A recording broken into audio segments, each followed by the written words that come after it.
समूह लोन में धोखाधड़ी की शिकायत। समूह लोन में धोखाधड़ी के मामले में गांव उमरना के ग्रामीण जन मंगलवार की शाम को बेलाग्राम थाने पहुंचे। शिकायतकर्ताओं ने खासशोध एक महिला पर धोखाधड़ी करने का आरोप लगाया। बेलाग्राम पुलिस ने शिकायती आवेदन को जांच में लिया। मेरा नजमा नाम। हाँ, क्या घटनाक्रम हुआ? ये घटनाक्रम यही हुआ कि वो ये बोला कि मैं किराने की सेलिंग डाल रही।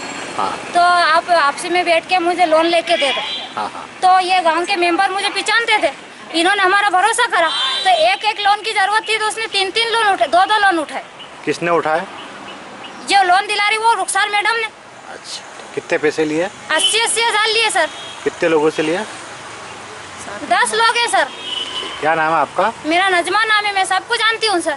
ठीक है, आप बताइए क्या घटनाक्रम हुआ, बताइए आप। ये लोन लीधो सर ने कीधु के किराना सामान डालूँ असत को किराना सामान डाला को 80 हजार लीधा हमारा दो लोन नहीं किस्त भरने का कोई आप बताइए।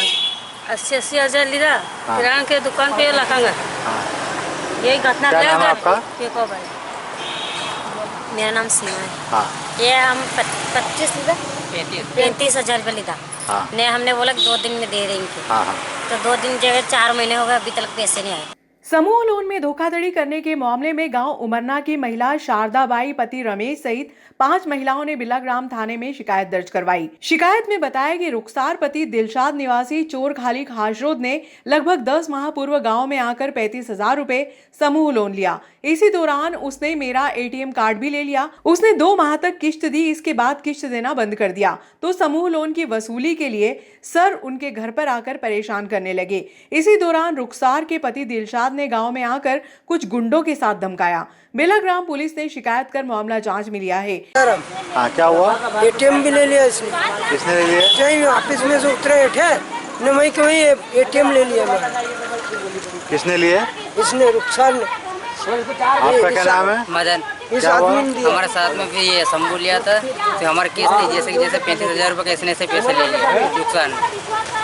हमारे से इससे बेरे लेकिन हमारे से इससे एटीएम लिए इसने। एटीएम लिए उसने हमारे से। इधर रुखसार का कहना है कि मेरे पर जो आरोप लगाए हैं वह निराधार है। मैं आप भी जान दे दूंगी कि वो हमें अगर मैं आप भी के अभी लोगों ने एक औरत ने एक आदमी ने उलझाया। ये गाँव वालों कोई कसूर नहीं है, इन गाँव वालों कोई कसूर नहीं। औरत ने और इस आदमी ने झूठ बोल के हटा के खाना ले लेंगे।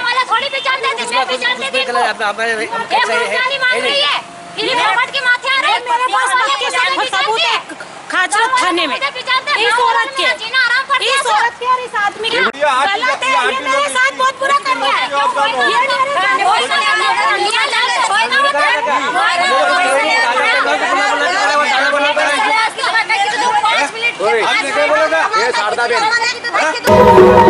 फॉर्च्यून मॉल के सामने की भूमि से ग्रीन बेल्ट हटा नवीन न्यायालय भवन की राह हुई आसान। अभिभाषक संघ के वर्तमान बॉडी के प्रयासों से नवीन न्यायालय भवन निर्माण की राह आसान हो गई।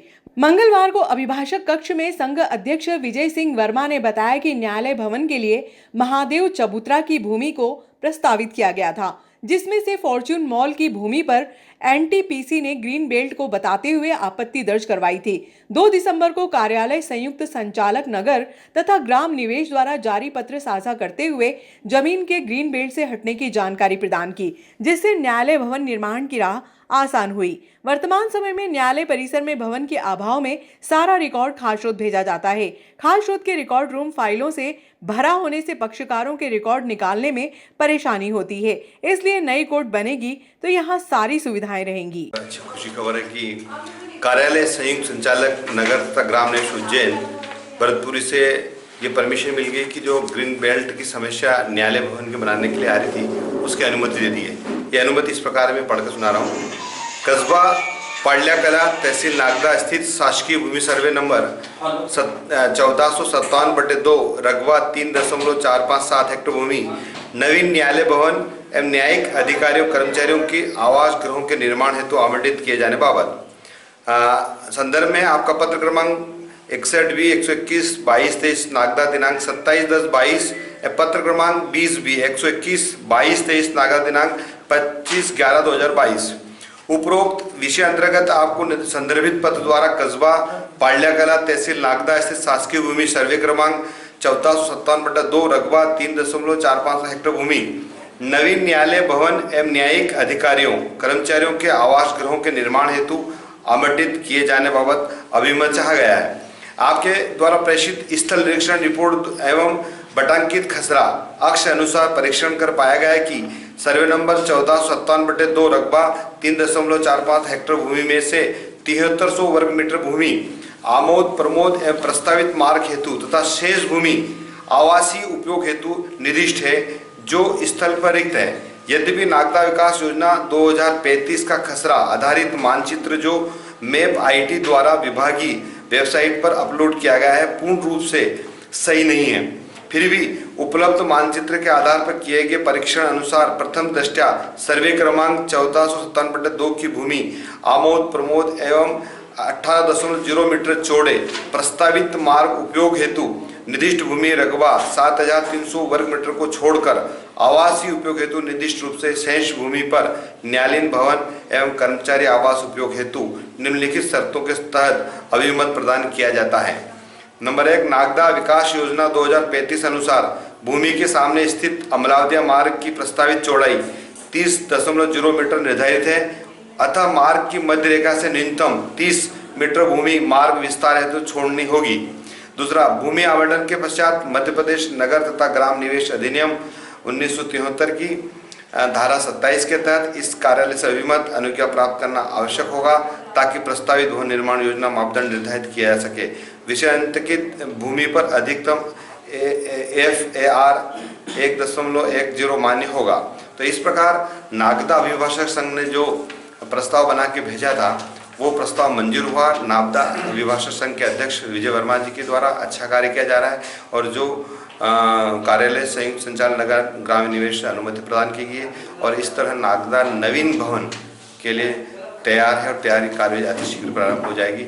इसलिए नागदा संघ अध्यक्ष सभी को बहुत बहुत धन्यवाद कि आपने अपनी मांग जो मांगनी थी वो मान ली गई।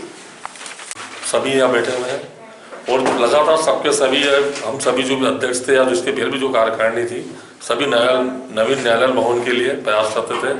वर्मा जी ने बहुत अच्छा कार्य किया और वर्मा जी ने सबका सहयोग लेके जो ये स्वीकृति दिलाई नए भवन के लिए उसका उनका बहुत बहुत हम सब आभार व्यक्त करते हैं, बहुत बहुत धन्यवाद देते हैं। कक्ष में उपस्थित मेरे सब वरिष्ठ अभिभाषक गण और पूर्व अध्यक्षगण और वर्तमान में जो विजय जी वर्मा ने जो अपनी मांग रखी थी नवीन न्यायालय भवन की भूमि के लिए, उसका वहाँ से क्लेरिफिकेशन आया है आज इनके पास और उसकी हमें बहुत खुशी है कि नागदा में भी नवीन न्यायालय भवन बनने की पूर्ण संभावना है।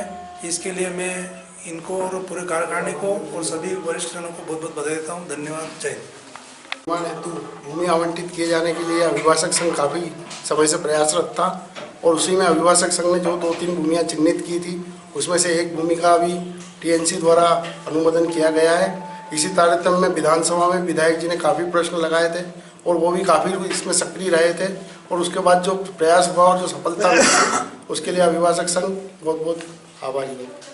ऐसा है कि नागदा में जो नवीन न्यायालय भवन बनना था उसके संबंध में हमारे अभिभाषक संघ के आदरणीय अध्यक्ष श्री विजय जी वर्मा द्वारा कई प्रस्ताव बनाकर भेजे गए थे, जिसमें से आज जो पाल्या कला की भूमि जो है नागदा शहर से अमलावदिया रोड पे जो फॉर्च्यून मॉल है उसके सामने की ठीक जो भूमि है 17 बीघा के लगभग, उस भूमि को लेकर इस प्रकार की आपत्ति आई थी कि टाउन एंड कंट्री प्लानिंग में वो भूमि न्यायालय भवन के लिए नहीं दी जा रही थी। लेकिन हमारे अध्यक्ष जी श्री विजय वर्मा जी के प्रयासों से और पूर्व जो हमारे सभी सदस्य जो अभिभाषक संघ के सदस्य सभी की मांग पर और विचार करते हुए आज हमें उसकी अनुमति प्राप्त हुई है। शासन नागदा नवीन न्यायालय भवन और आवास नवीन न्यायिक कर्मचारियों के आवास के लिए काफ़ी समय से संघर्ष करता आ रहा है और लगभग 1.5 से 2 वर्ष पूर्व से हमारी ये लड़ाई रही और इसके संदर्भ में कई बार हाई कोर्ट से जजेस वगैरह आए और उन्होंने कई ज़मीनें इस संदर्भ के लिए देखी कि किस जगह नवीन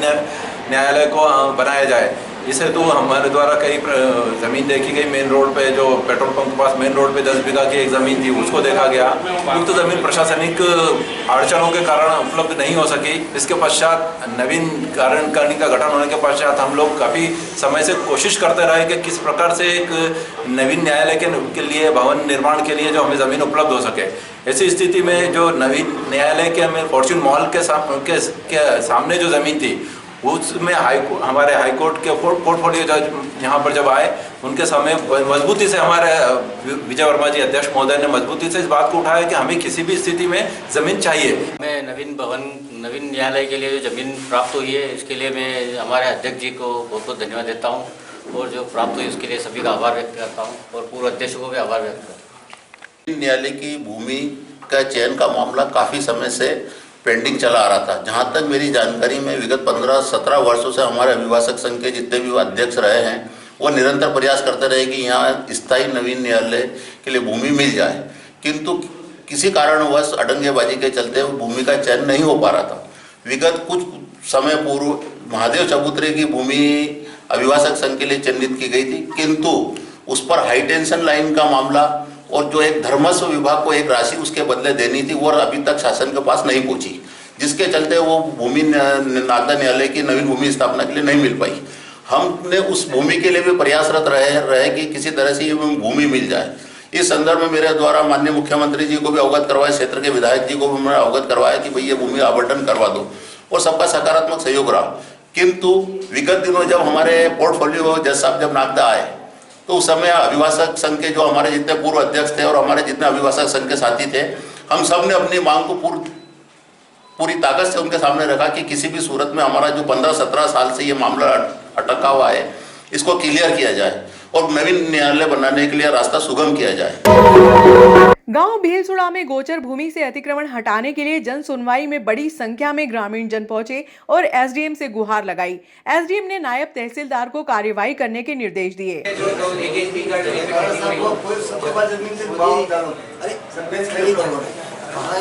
आप सभी लोग साथ के बैठते हैं।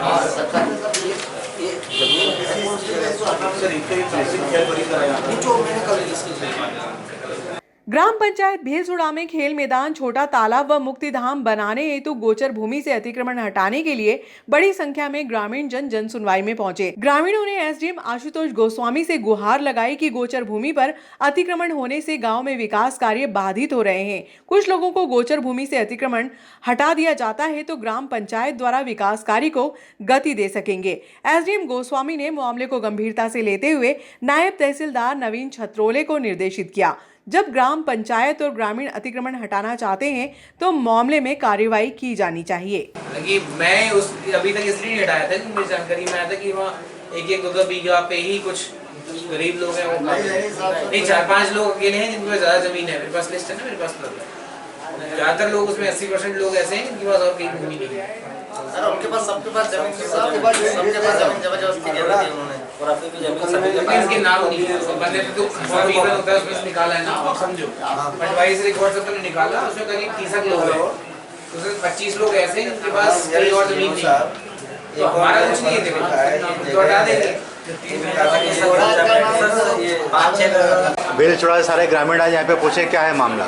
गोचर भूमि हटाने का मांग हमारी क्या गोचर भूमि अतिक्रमण कर रखा है, उसको हटाने के लिए मांग हमारी रखा गया है निगम के साथ। किसने कर रखा है अतिक्रमण? गाँव वालों ने। गाँव वालों का नाम है कुछ? बापू, कालू, दारा सिंह, कनीराम, चद्दर, मेरी बापू। लगभग कितने बीघा भूमि पे कब्जा कर रखा उन्होंने?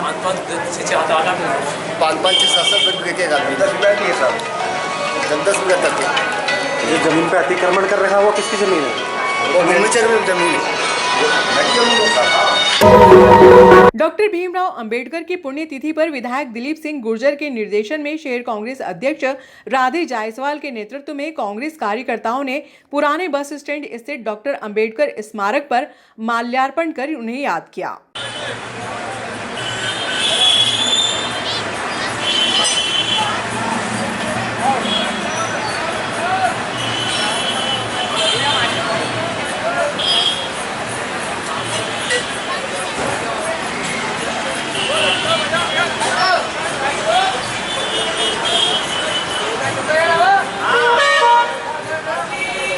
हेलो,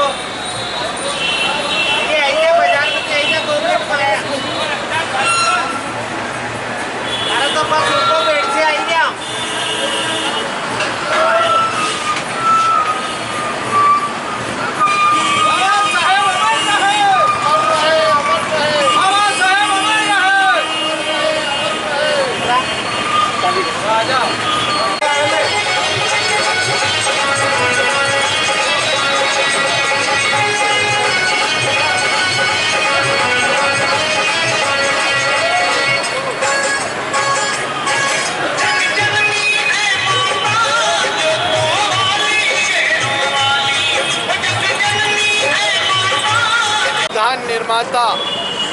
अंबेडकर भीमराव जी का पुण्यतिथि के अवसर पर शहर कांग्रेस कमेटी के नेतृत्व में व हमारे क्षेत्र के लाडले विधायक दिलीप सिंह जी गुर्जर साहब के मार्गदर्शन में आज समस्त हमारे कांग्रेस जन, जिसमें वरिष्ठ साथीगण, हमारे संगठन के पदाधिकारी, पार्षद साथी सभी ने आज यहाँ बाबा साहब की मूर्ति पर माल्यार्पण कर उनकी पुण्यतिथि को मनाई। साहब की मूर्ति उनके कार्यकाल में खरीद करके लगाई गई, इसलिए पड़ी रही, प्रशासक ने उसको लगवाई।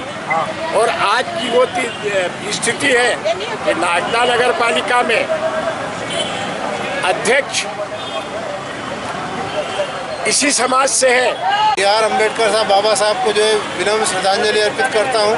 पे शहर कांग्रेस अध्यक्ष माननीय विधायक जी के आदेशानुसार श्रद्धांजलि अर्पण करता हूँ। और हमारे देश में जो संविधान दिया, जो महिला को शिक्षा और संपत्ति का अधिकार दिया, हर एक मनुष्य को अपना अधिकार के लिए स्वतंत्रता दी और जल जीवन मनुष्य सभी के विषयों में आज नियम का पालन हो। संविधान के प्रमुख वास्तुकार, स्वतंत्र भारत के प्रथम कानून मंत्री, महान समाज सुधारक डॉक्टर भीमराव अम्बेडकर की पुण्यतिथि को मैं भीमराव जी अम्बेडकर साहब के पुण्यतिथि पर हम सब ब्लॉक कांग्रेस अध्यक्ष एवं माननीय विधायक जी के नेतृत्व में पुण्यतिथि मनाई गई। 6 दिसंबर को बाबा साहब की पुण्यतिथि है। बाबा साहब का परिचय देने की कोई आवश्यकता नहीं है। बाबा साहब का पुण्यतिथि मनाई गई शहर कांग्रेस कमेटी की तत्वाधान में बड़े उल्लास से पुण्यतिथि मनाई गई है। जय हिंद, जय भारत। अमर रहे, अमर रहे बाबा साहब, अमर रहे, अमर रहे, अमर रहे। शासन द्वारा सिविल हॉस्पिटल नागदा में एक डायलिसिस मशीन तथा सिविल हॉस्पिटल खाशोद में एक सोनोग्राफी मशीन प्रदान की गई है। ये जानकारी देते हुए रोगी कल्याण समिति के अध्यक्ष व विधायक दिलीप सिंह गुर्जर ने बताया कि नागदा तथा खाशोद में नागरिकों को बेहतर स्वास्थ्य सुविधाएं प्रदान करने हेतु लगातार प्रयास किए जा रहे हैं, जिसके फलस्वरूप सिविल हॉस्पिटल नागदा में एक डायलिसिस मशीन प्राप्त हुई है और एक सोनोग्राफी मशीन खाशोद में हॉस्पिटल को प्राप्त हुई है। स्वास्थ्य के क्षेत्र में हम लगातार इस बात के लिए प्रयास हमेशा करते रहे कि हमारे नागदा और आसपास ग्रामीण क्षेत्र में स्वास्थ्य सुविधाएं अच्छी तरह से संचालित हो। हम लगातार विधानसभा में इन बातों को उठाते रहे। प्राथमिक स्वास्थ्य केंद्र, उप स्वास्थ्य केंद्र और हमारे सिविल अस्पताल की समस्याओं को लेकर लगातार उठाते रहे और मांग भी करते रहे। अभी हमको एक डायलिसिस मशीन और प्राप्त हुई है। नागदा या खाचोद दोनों में से एक जगह स्थापित उसको करेंगे और एक सोनोग्राफी मशीन खाचोद के लिए प्राप्त हुई है, जिससे कि हम मरीजों को अधिक सुविधा उपलब्ध करा सकें। जहाँ तक डायलिसिस मशीन की बात है, पूर्व विधायक जी CSR के लिए बोल रहे थे कि पूर्व विधायक जी जानते नहीं है CSR क्या होता है, इतने समय रहे वो। परंतु मैं उनको अवगत करा देना चाहूँ कि जब सचिन पायलट जी कॉर्पोरेट मिनिस्टर थे उस समय केंद्र सरकार ने, भारतीय जनता पार्टी की सरकार तो उद्योगपतियों को फायदा पहुंचा रही, परंतु कांग्रेस की सरकार ने उद्योगपति से उनके नेट प्रॉफिट में से 2% राशि सामाजिक उत्तरदायित्व के लिए खर्च करने की ऐसा कानून बनाया है। उसी कानून के तहत ये उद्योग यहाँ पर नागदा में और अन्य स्थानों पर अपना पैसा खर्च कर रहा है। तो उनके प्रयासों से ऐसा कुछ नहीं हुआ कि जहाँ तक उन्होंने एक बात और कही कि ICU वार्ड ऐसा, तो निश्चित रूप से जब ICU वार्ड की आवश्यकता हुई, आज हमने 10 ICU वार्ड बेड की विधायक निधि से हमने दिए, खाचोद में 5 ICU वार्ड दिए, परंतु मध्य प्रदेश शासन उनमें डॉक्टरों की व्यवस्था ही नहीं कर पा रहा है कि सुचारू रूप से संचालित हो सके। तो निश्चित रूप से हमारा एक पूरा प्रयास है। एक बात उन्होंने और कही कि अस्पताल में बिल्डिंग निर्माण नहीं करा पाए, तो मैं उनको अवगत कराना चाहूँगा कि हम तो लगातार प्रयास कर रहे हैं।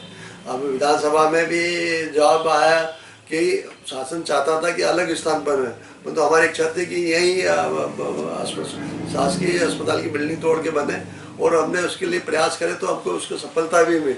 आपके स्वास्थ्य मंत्री जी चौधरी जी का आपके 4-5 विधानसभा क्वेश्चन है, लगातार हम लगे रहे, 2 साल कोरोना के निकले और जब जाके हम दूसरी बात वो कहते हैं कि हमने नारायण ब्रिज में 2 साल में 4 साल में तक पूरा कर नहीं पाए। मैं उनका अवगत कर, उनके खुद के लोक निर्माण मंत्री जी विधानसभा में ये बोल रहे हैं कि वो 3 महीने 9 महीने पानी भरा रहता है, हाई टेंशन लाइन है जब, और 2 साल कोरोना में निकल चुके। हमने तो ठेकेदार के विरुद्ध कार्रवाई की भी मांग करी थी कि इसको तत्काल करा जाए। तो उन्होंने मई 2022 का टारगेट दिया था पूरा करने का, तो अब वो निःशुल्क से पूरा होने जा रहा है। जितनी वो चिंता जनता के लिए सामने प्रदर्शित करते हैं, यदि उतनी उनकी चिंता होती, नागदा के विकास की चिंता होती, तब वो मुख्यमंत्री जी पिछली बार आए थे नागदा में, नागदा को जिला बनाने की बात उन्होंने मंच में कही थी और ये भी खुद वहाँ खड़े रह के ताली बजा रहे थे। तो उसके बाद भी अभी 15 माह के कार्यकाल में कमलनाथ जी सरकार में हमने 15 माह में ही नागदा जिला बनाने का प्रस्ताव मंत्रिपरिषद से पास कर ले। यदि 1 हफ्ते भी और सरकार हमारी रहती तो निश्चित रूप से गजट नोटिफिकेशन होकर नागदा का जिला का मूल रूप हम दे देते। उसके बावजूद भी आपने भी 13 में भी मुख्यमंत्री जी आए थे, उन्होंने घोषणा करी थी, आपने भी वो उसकी 18 में भी आए, उन्होंने भी मुख्यमंत्री जी ने भी एक बार पुनः घोषणा करी थी। आपके तो कई स्टेटमेंट है जो वीडियो में सांसद जी ने भी करे, सब लोगों ने, भारतीय जनता पार्टी सब नेताओं ने कहा था हम नागदा को जिला बनाएंगे। जब अभी इनकी सरकार तो जिला बनाने की कार्रवाई क्यों नहीं कर रहे हैं? तो निश्चित रूप से यदि आप जनता के आप जनता के समक्ष तो बहुत बात करते हैं, परंतु वहाँ अधिकारियों से क्या बोलते हैं ये आपको पता हो, मुझे भी पता है। तो हम निश्चित रूप से नागदा के विकास के लिए, क्षेत्र की उन्नति विकास के लिए हमेशा सतर्क और सजग रहे और उसके लिए जो हमको प्रयास करने हैं हम निश्चित रूप से करते हैं। आप तो श्रेय लेने की हमेशा राजनीति करते आए हैं और हमेशा इस बात के लिए आपके वीडियो भी बता सकता हूँ कि पहले भी आपने कहा था, अभी आपने बोला कि वो मेरा स्वीकृत कार्य करा है, आपने खुद ने आपके वीडियो भी जारी करेंगे हम कुछ दिनों बाद। आप खुद बोल रहे हैं कि उसने स्वीकृत कराया हुआ है, परंतु मैं विधायक हूँ तो मैं भूमि पूजन उद्घाटन करूँगा, ये आपके शब्द थे। और आप बोलते विधानसभा लगाने से कुछ नहीं होता। श्रमिकों के हित में हमने लगातार लड़ाई, चाहे ठेकेदार श्रमिक हो चाहे अन्य श्रमिक हो, तो उसके लिए भी हमने लगातार लड़ाई लड़ी है और निश्चित रूप से हम लड़ेंगे। आपकी कथनी और करनी में अंतर हो सकता है, परंतु हमारी कथनी करने में कोई अंतर नहीं है और भविष्य में भी हम जो कहेंगे उसको करेंगे। तो निश्चित रूप से हमने नागदा जिला बनाने का विधानसभा क्वेश्चन पुनः लगाया है मैंने और हम चाहते हैं कि नागदा को जिला बने। ये छोटी मोटी विकास की गाथाएं आप गाते रहते हैं, तो उससे नहीं, हम तो चाहते हैं कि हमारा स्थायी रूप से नागदा का डेवलपमेंट हो, विकास हो और नागदा का नाम वो पूरे प्रदेश में हो। हम ये हमारी कामना, हमारी इच्छा है कि हमारा नागदा जिला बने। यदि जिला बनेगा तो चाहे व्यापारी हो, चाहे विद्यार्थी हो, चाहे आम नागरिक हो, सबको जिले के लाभ मिलेगा और उनके जीवन खुशहाल होगा। हम ऐसी प्रार्थना है कि हम ईश्वर में इतनी शक्ति है, हम नागदा को जिला बनाएं। मतदाता सूची में नाम संशोधन को लेकर लगभग 28 दिनों से सूची का प्रकाशन शहर के मतदान केंद्रों पर किया जा रहा है। मतदाता सूची परीक्षण के अब अंतिम 2 दिन शेष बचे हैं। एसडीएम आशुतोष गोस्वामी के अनुसार मतदाता सूची में नाम संशोधन, नवीन मतदाताओं के नाम जोड़ने व मतदाताओं के नाम अन्य वार्ड में स्थानांतरित करने की प्रक्रिया वर्तमान में प्रचलित है। गौरतलब है कि नगर पालिका चुनाव में अधिकांश मतदाताओं के नाम दूसरे वार्ड में स्थानांतरित कर दिए गए थे, जिसके कारण वह मतदान से वंचित हुए थे। ऐसे मतदाताओं को जागरूक होकर अपना नाम अपने वार्ड में स्थानांतरित करवा लेना चाहिए।